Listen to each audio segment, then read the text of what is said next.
You in 30 years. Whoa. Some advice. Open a Laurel Road checking account when you refinance your student loans. You could get a rate as low as 1.37% variable APR, plus a cash bonus. I can do that. Also, don't date Parker. Ew, the defense attorney? Trust me. Save yourself with Laurel Road. Visit laurelroad.com/save yourself for more information. Rates depend on your credit profile and include discounts. Terms and conditions apply. Laurel Road is a brand of KeyBank, member FDIC. The Black Doctors Podcast highlights the stories of minority professionals with the goal of inspiring others. If you like what you hear, please subscribe and share with others, because the next generation can't be what they don't see. Tune in every Monday to hear our stories told by us. Hello and welcome back to the Black Doctors Podcast. I'm Steven, your host. This week, I'm so excited to share an incredibly awesome field and individual, Dr. Llalando Austin II. He has earned a doctorate in education as well as his MBA. He is a registered respiratory therapist as well as a certified anesthesiologist assistant. He currently works as the program director for the Nova Southeastern University Certified Anesthesiologist Assistant program, the Tampa location. Dr. Austin, thank you so much for joining us. Thanks for having me. It's a pleasure. It's a mouthful of words and acronyms following your name, so we definitely got to start. Tell us about yourself and where your journey through this educational process started. Right. So initially, I started out at an HBCU. I attended Florida A&M University, and I did that for just a few years or a couple of years. Of course, later transferred out to another university. My major at the time at Florida A&M University was pre-nursing, and then I went over to the University of Central Florida in Orlando, and my major was cardiopulmonary sciences. So I graduated with a bachelor's degree in cardiopulmonary sciences. From there, my plan was probably very similar to most people who listen to this podcast, in that I wanted to go to medical school. Mm-hmm. And so my considerations at the time were medical school, pharmacy, and pretty much that was it. So I began working as a respiratory therapist and simultaneously completing the remainder of my coursework that would be necessary for med school. And it was at that particular time where there was a colleague of mine, a fellow respiratory therapist, and he actually told me about this new program he had never heard of. He took the MCAT, and because he took the MCAT, he received this information about this new program. He told me about it, anesthesiologist assistant program. So I said, hey, I've not completed any medical school applications yet. I've not taken the MCAT exam. I said, let me just see what this is about. So I did my research, and that was pretty much where I was sold. It was, 8 years of school, 4 years of medical school, 4 years of residency plus for an anesthesiologist, which is the area that I wanted to go into, versus 4 years of school for pharmacy and 27 months for the anesthesiologist assistant program. So essentially at that point, considering I had a family, I was married, got married pretty young, it was an easy sell. I did my research, I looked into it, the cost of the education, everything about it, and I was sold. Yeah, let's dig a little deeper, because there's so many. I guess looking back, this podcast is pretty much mostly about careers. Respiratory therapy, how did you get into that career pathway? So, well, I knew as a kid, very, very young, that I wanted to go into medicine. And again, I'm pretty sure that's probably the majority of the people who find this podcast. But for me, it was medicine and nothing else. And respiratory therapy was just something that I kind of transitioned to. It was initially, as I mentioned, my major was nursing, and I was going to go to nursing school and become a nurse and then go from there. But my mother at the time, she actually had applied to a respiratory therapy program, and she mentioned it to me, so that when I left from Florida A&M University, again, it was one of those situations. I did a little bit of research. I like the cardiopulmonary focus of it. And so that's kind of how I got into respiratory therapy. But even going into respiratory therapy, and it's a great profession, I always knew that it was just going to be essentially a transition to something else. So it never was intended to be, the finality of my professional career. Yeah. And to become a respiratory therapist, you took courses, or was it on-the-job training and certification exams? Yes. So in order to become a registered respiratory, well, there's two different types of respiratory therapists. There's a certified respiratory therapist, which, they have programs as short as, well, they did in the past. As far as I'm concerned now, they've done away with those programs, but they did have some that were about a year and a half program. But to become a registered respiratory therapist, it requires a 4-year degree. Mm-hmm. And at the time, I think the minimum was a 2-year degree. But again, most individuals who wanted to become a respiratory therapist, registered respiratory therapist, did go on and complete their 4-year degree. So it does require a lot of, or not the same amount of coursework, pre-med coursework for medical school, but a lot of similarities in that actual coursework. And of course, at the culmination of the program, you have to sit for your board exam. There are two different exams. There's a CRRT exam, and then there's a CRRT exam. So in the middle of doing that, which is incredibly relevant for your current career, you're working with the cardiopulmonary systems, manipulating tracheal tubes and other breathing devices and modalities. Your colleague told you about the Certified Anesthesiologist Assistant. You did your research. And where did you go for that program? So at the time that this information was passed on to me, the thing I'll have to mention is that the CAA, and I'll just use that abbreviation moving forward so that I don't have to say Certified Anesthesiologist Assistant the entire time.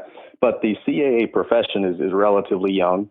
The first program was developed in 1969, and there was essentially minimal growth in the profession from that time to the time in which I applied, which was 2006, right? So there were only 3 programs in the nation at that time. Wow. And Nova Southeastern University, they had put together what essentially became the fourth program in the entire profession. So there were 4 programs at the point in which I just made this decision to move forward with the profession. And Nova was ironically the only program located in Florida. So they were the only program in Florida, and they were the very first program in Florida. Of course, since then, there's been a significant amount of growth. So that's pretty much where that decision came from. And, after I did my research and I looked into it, there were some limitations within the profession, clearly.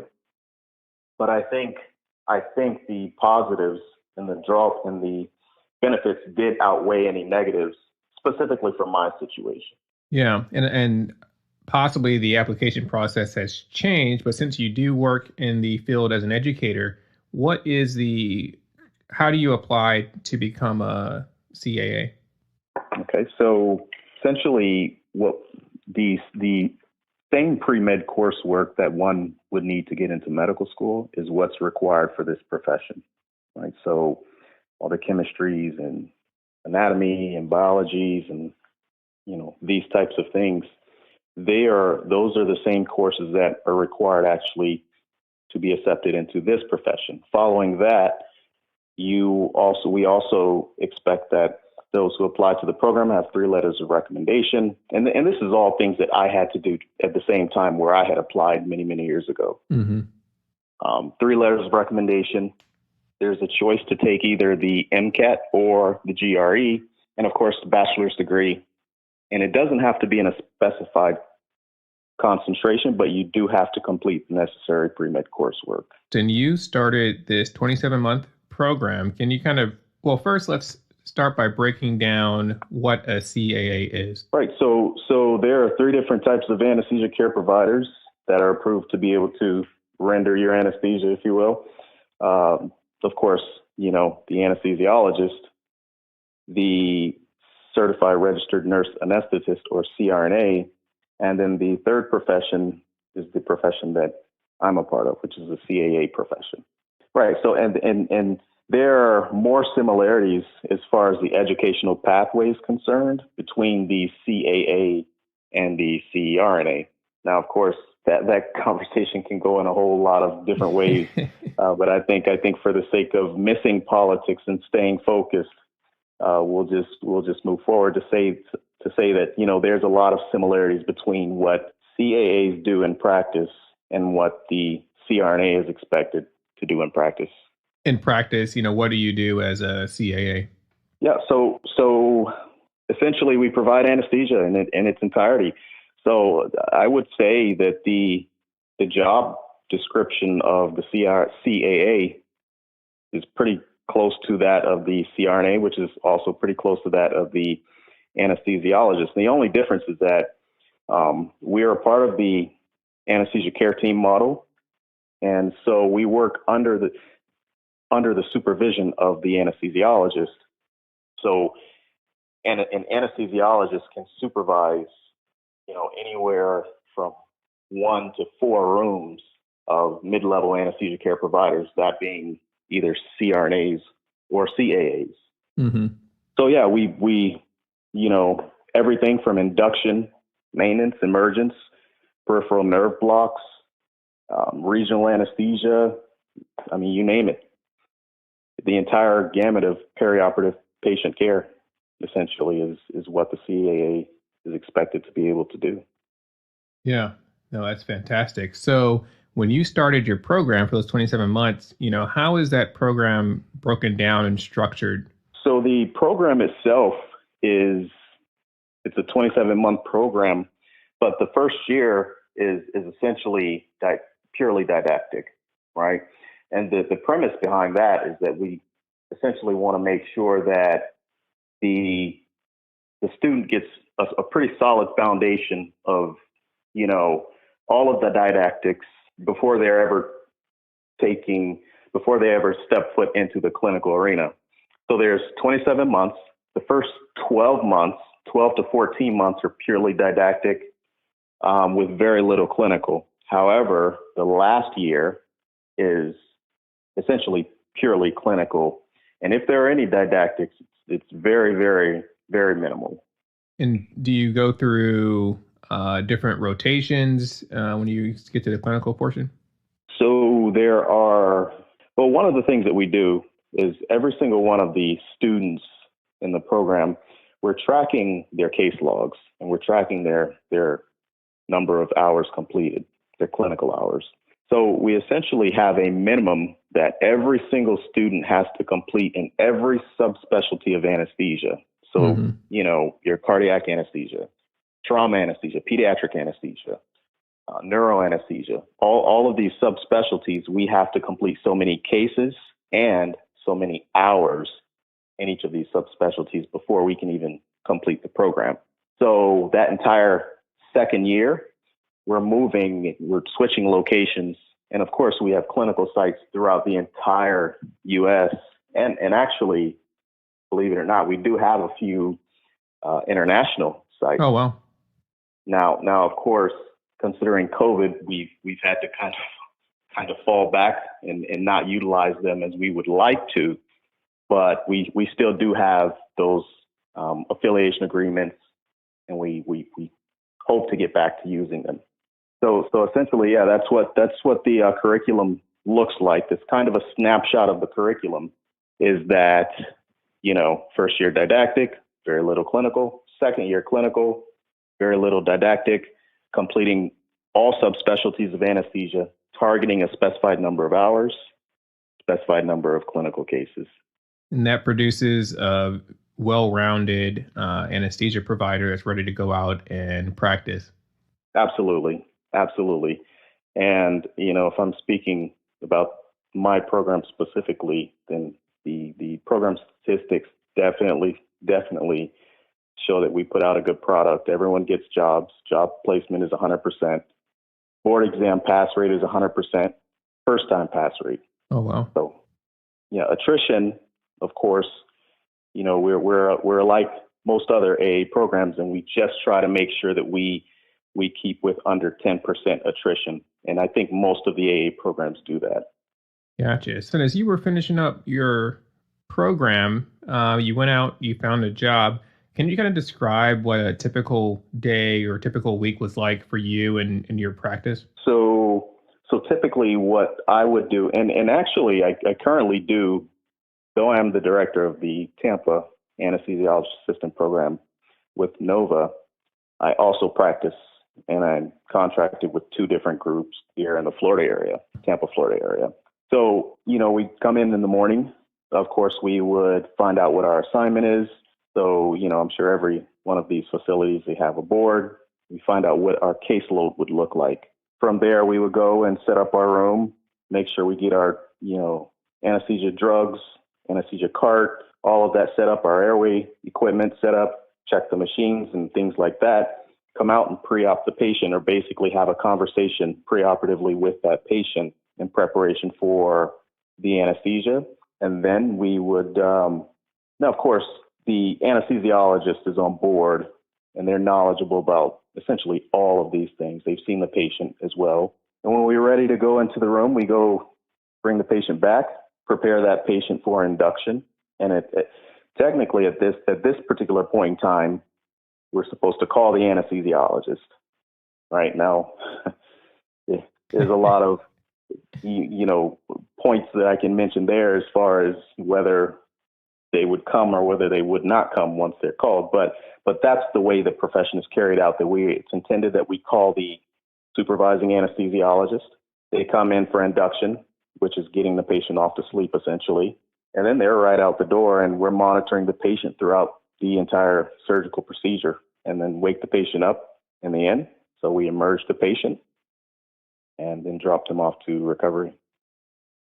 Gotcha. And the typical kind of workload, or you working 40-hour weeks, 60-hour weeks, less, more, whatever you want? Yeah, well, that's actually one of the benefits of the profession, is that there's so much flexibility in schedule. I always say this is probably one of the most attractive things about this profession specifically, is that, I say the majority of CAs work 40-hour work weeks, but there's plenty of opportunity for overtime. There's a lot of opportunity to have like a specified schedule, whether it's like working, 5 8-hour shifts, or 4 10-hour shifts, or 3 13-hour shifts, or you name it, it's all out there. When I initially graduated, I went and worked for an anesthesia group in Clearwater, Florida. And my schedule at the time was 3 days a week, 13.5-hour shifts, which essentially gave me 4 days off to be able to do whatever I like to do. Now, if you think about that, an individual can pick up an entire separate job if they wanted to, right? Wow. And we're already compensated well for the basic, 40-hour work week. But in theory, you could go and pick up a second job, or you could work, significant amount of overtime. The options are just limitless.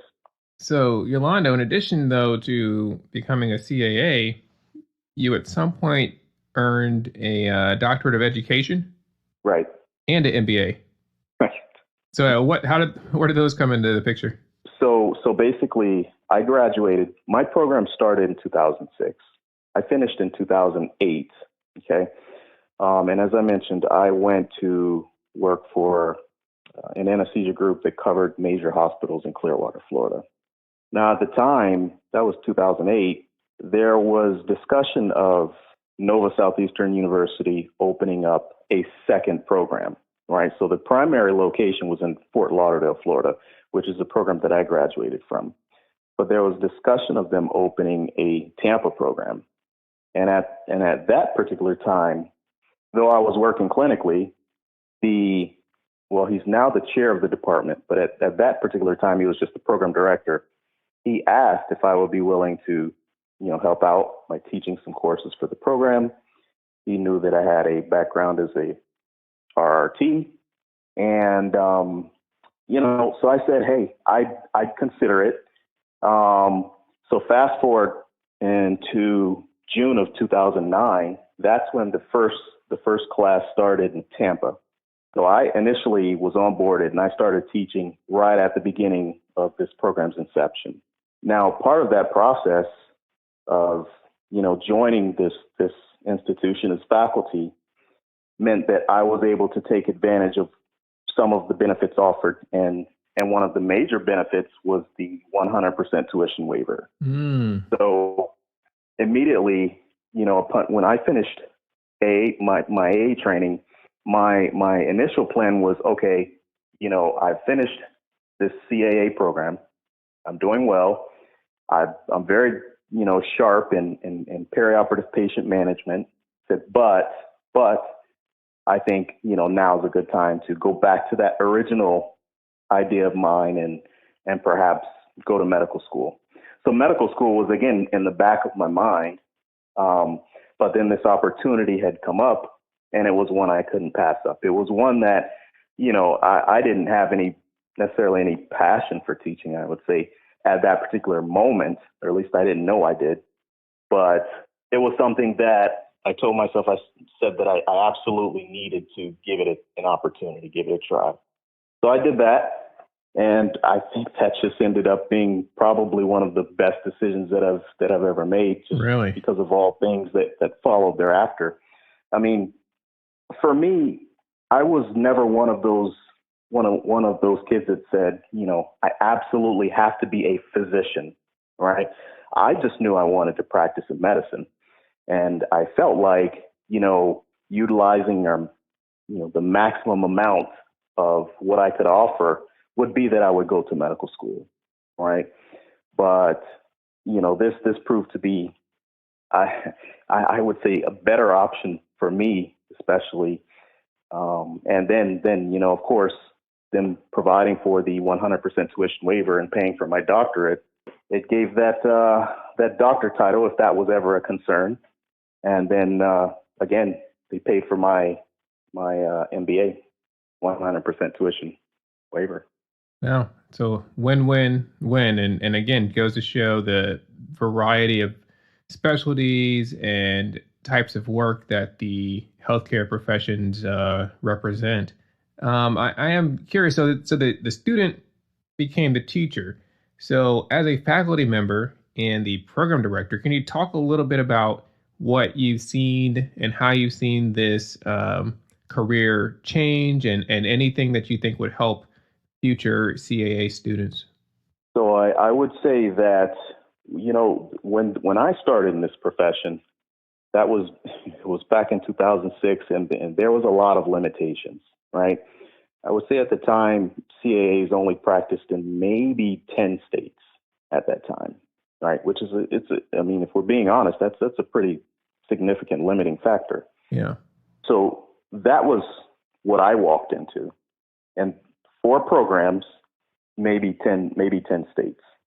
If you fast forward to now, there are about 14 accredited programs, and CAAs can practice in upwards of about 18 or 19 states, right? We've got Guam, which is also included in there. So I say 18 or 19.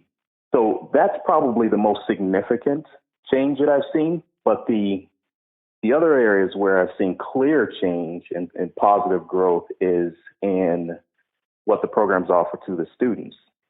When I was a student, we had this one little tiny lab, and all of our training for all of the entire class, it was a class of 30 students, was held in this particular tiny little lab, all at the same time, pretty much, right? So not broken down into smaller, more manageable groups. There was a lot of equipment that was missing, so we had to kind of self-simulate different types of areas of anesthesia. Fast forward to now, and I wish you had an opportunity to visit our school. You would see it's so amazing. We have these high-fidelity simulators, which they function exactly what you would expect to see in a patient. This is exactly the way these things operate. So we actually inject drugs into them. They respond to the drugs as a real human would.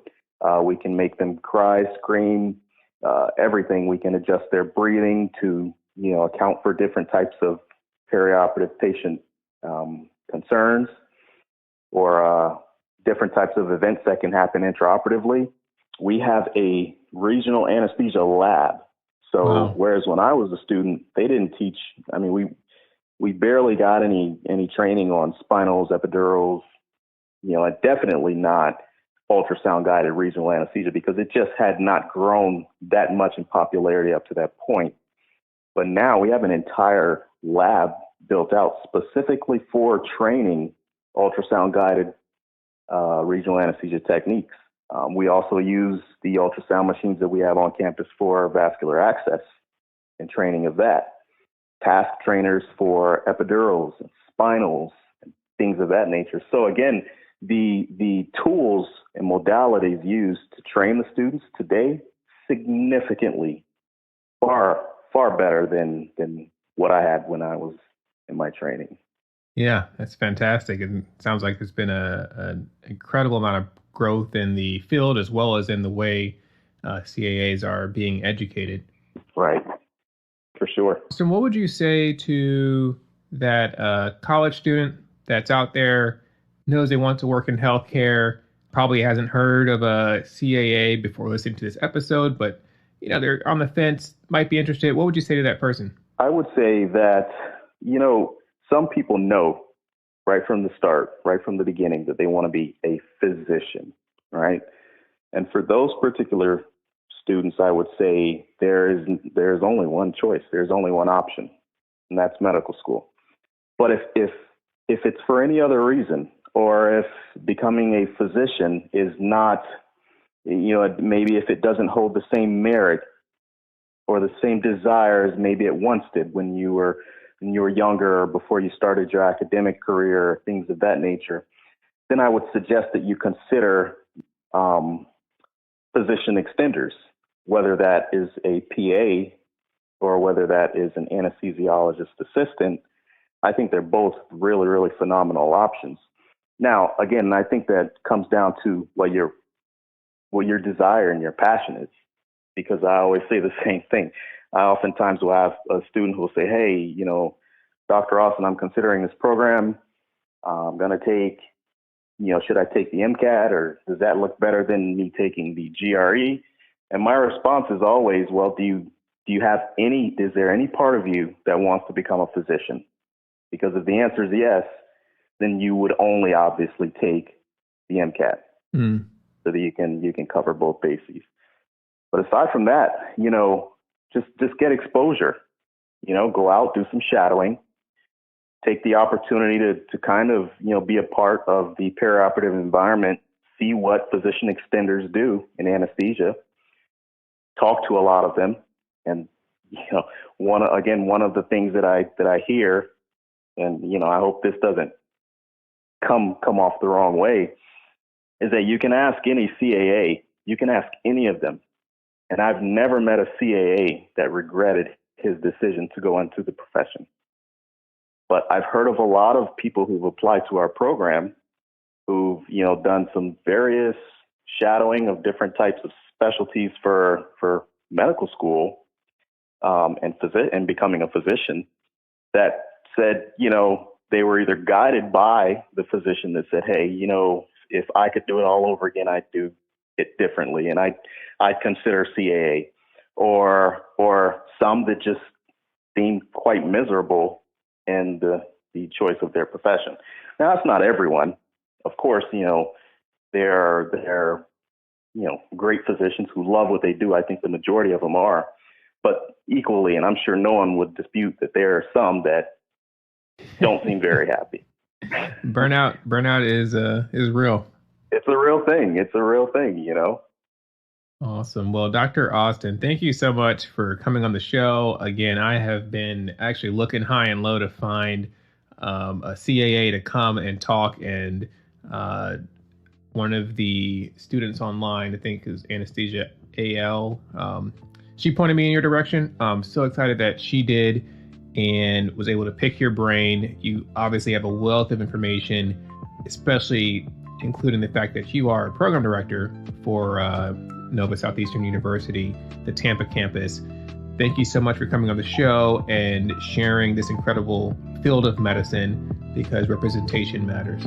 Well, thank you. Thank you for having me. And again, I hope just to offer exactly what you said, just a piece, a small bit of information that, maybe 1 or 2 or 3 or 10 people might say, hey, I think that's probably worth looking into. It's probably something I'd be interested in. And I can just tell, if I'm speaking to those individuals, I can tell them specifically that this has been the best decision I've made in my life. And I say that because it has afforded me the opportunity to be able to do some other things, other things in preparation for, potentially generating significant passive income and the opportunity to retire early and things of that nature, because I have less debt and more time and things like that. So again, it's not for everyone, but I think it does appeal to a certain mass or a certain group of people, and it is definitely worth looking into. But again, thank you for having me.